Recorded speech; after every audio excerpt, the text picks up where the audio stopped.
हरे कृष्ण। आप सभी का दिन शुभ हो।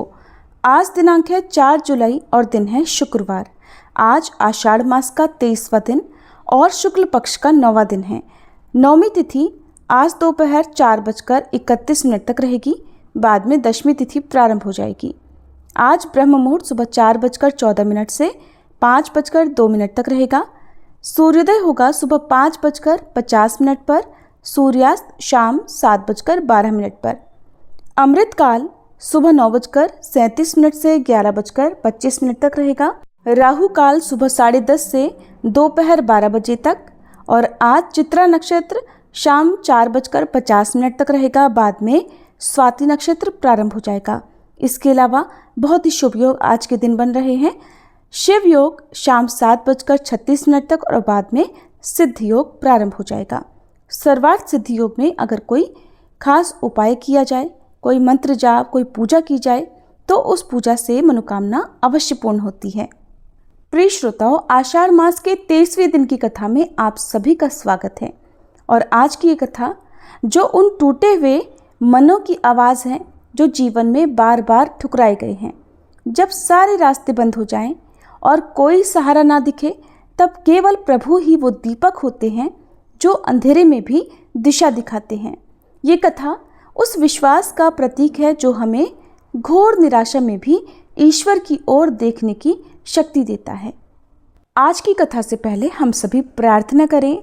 हे प्रभु, जब हम बेसहारा हो जाएं और दुखों का अंधकार हमारे आसपास मंडराने लगे तो आप हमारी आंखों में अपना प्रकाश भर देना। जब जीवन में कोई साथ न दे तब आप हमें अपनी गोद में छिपा लेना, जैसे एक माँ अपने बच्चे को थामती है। अब सुनिए आज की कथा। मुनियों ने श्री व्यास जी से कहा, हे पुरुषश्रेष्ठ व्यास जी, आपने भारतवर्ष तथा पुरुषोत्तम क्षेत्र के अद्भुत गुणों का वर्णन किया। उस क्षेत्र के उत्तम महात्म्य को सुनकर हमें बड़ी प्रसन्नता हुई है। अब हमारे मन में बहुत दिनों से एक संदेह है, उसका निवारण करने वाला आपके सिवा दूसरा कोई नहीं है। हम भूतल पर श्री कृष्ण, बलदेव और सुभद्रा के अवतार का रहस्य सुनना चाहते हैं।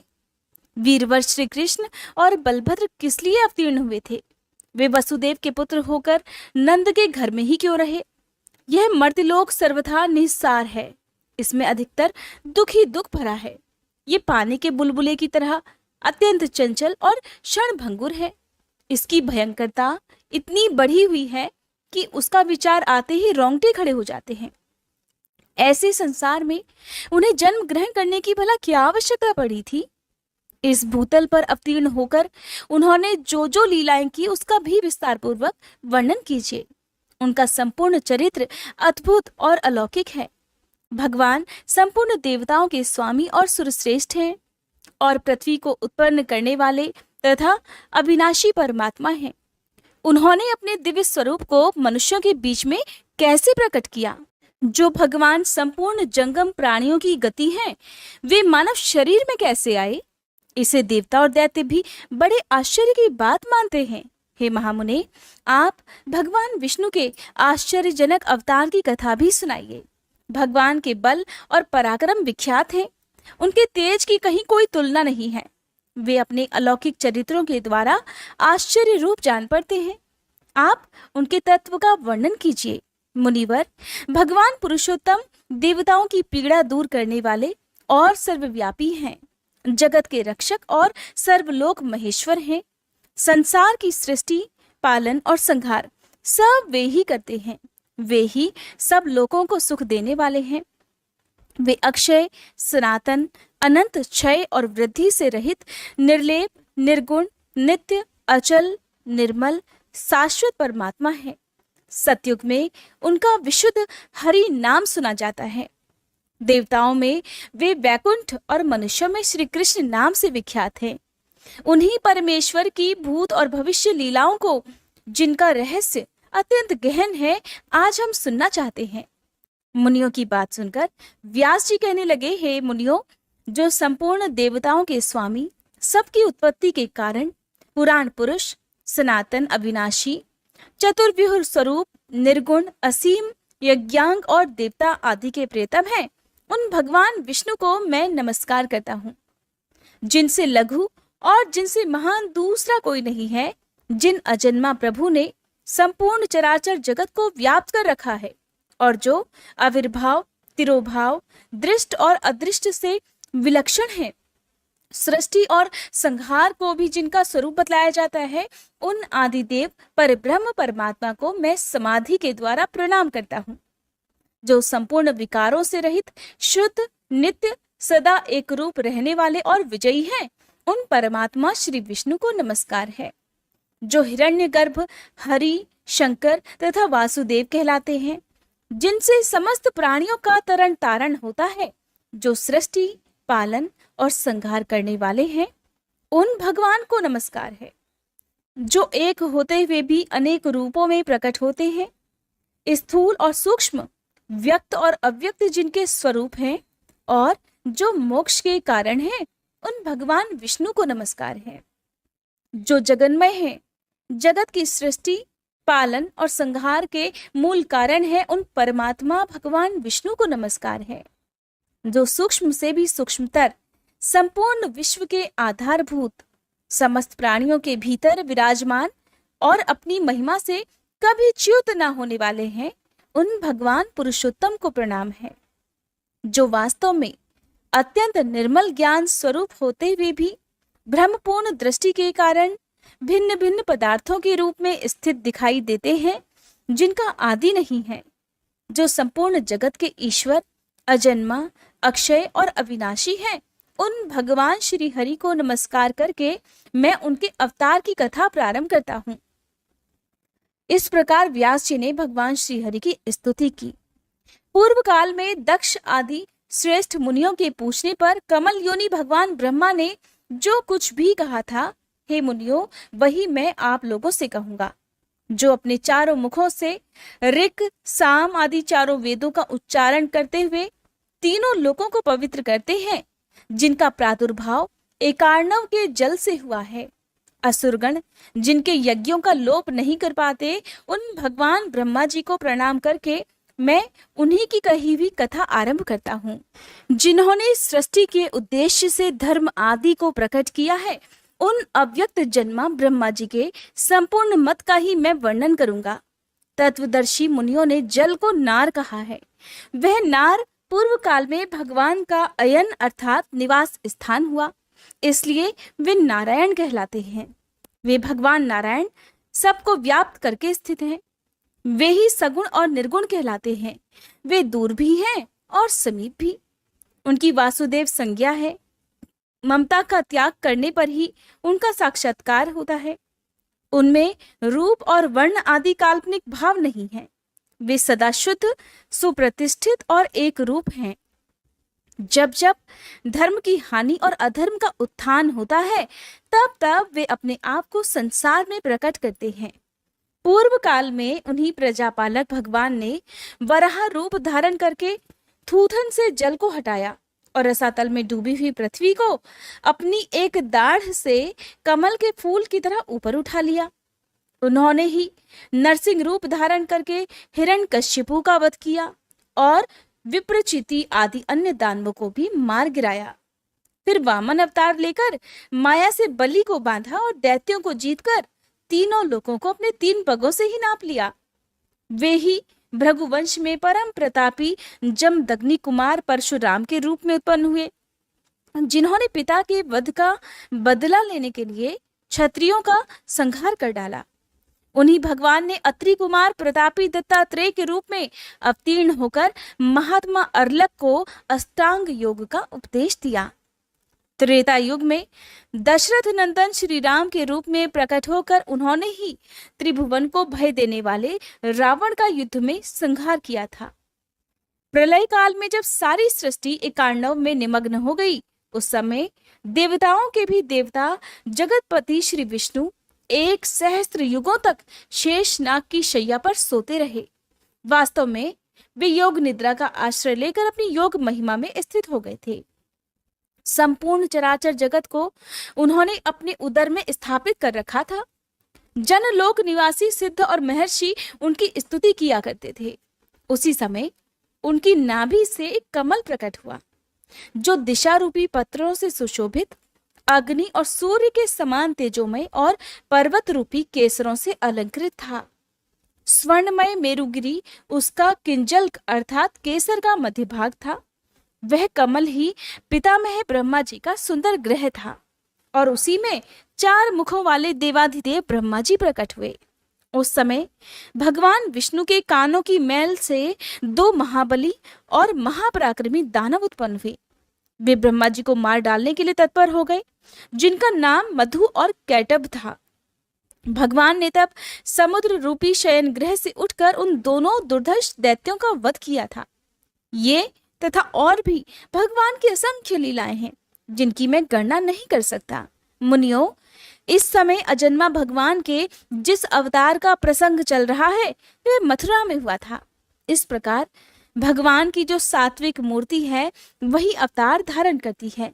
वह प्रद्युम्न नाम से विख्यात है और सदा रक्षा कार्य में संलग्न रहती है।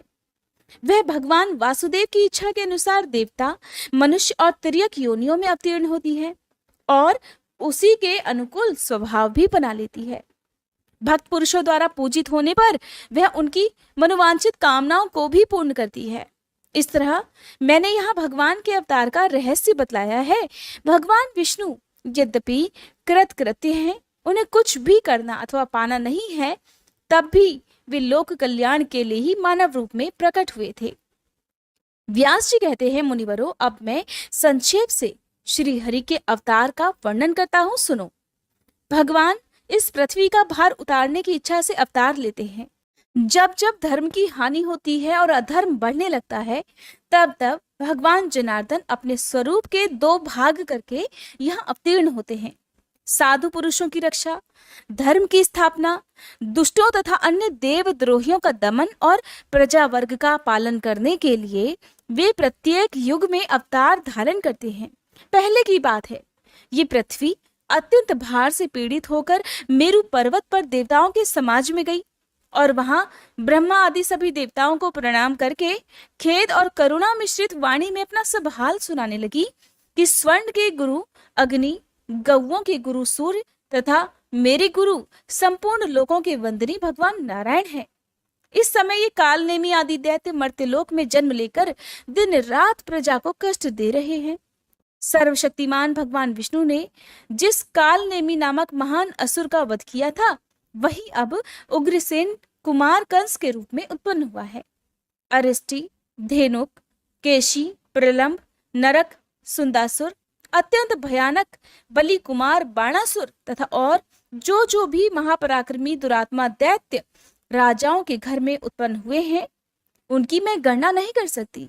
पृथ्वी ने आगे कहा, हे दिव्य मूर्तिधारी देवताओं, इस समय मेरे ऊपर महाबली और गर्वीले दैत्यों की अनेक अक्षौहिणी सेनाएं हैं।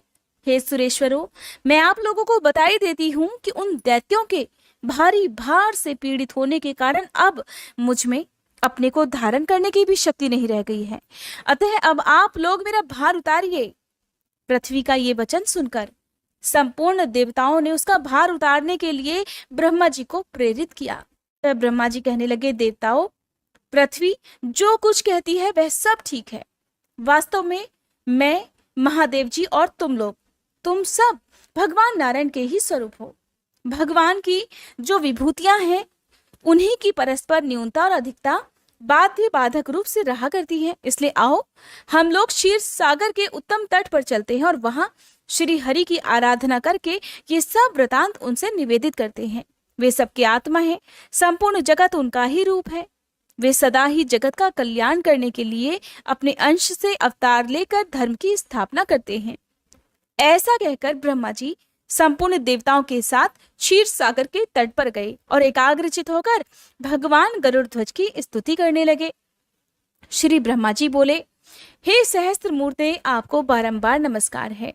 आपके सहस्त्रों बाहें, अनेकों मुख और अनेकों चरण हैं। आप जगत की सृष्टि, पालन और संहार में संलग्न रहते हैं। हे अप्रमेय परमेश्वर, आपको बारंबार नमस्कार है।